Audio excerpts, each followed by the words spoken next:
Türkmenler kadimi oyunun derdesturinden Türkmenler bir vaktidan o kadar anladım şimdi düğedalıyor ekanlar kecedalıyor ekanlar dilerim Türkmenler derdesturi bu şimdi kadim zamanlar yattaldı bana Türkmene düğedal batır kecedal batır bana şunun kellan mana veriyoruz inşallah mana kellak gelecek mana Türkmenler kadim derdesturlar bilen edip kellak gelecek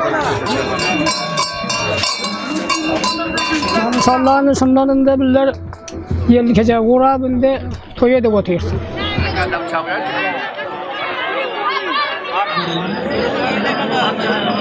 Halife kimin oğlu?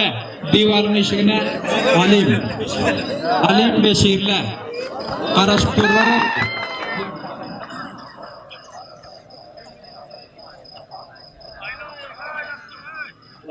Gidapane Khalifa Yasin taraftan Gidapane Burdon Rol Gai Gidapane Burdon Kemalettin Reis Gidapane Burdon Syed Ahmad Ashbel Gidapane Burdon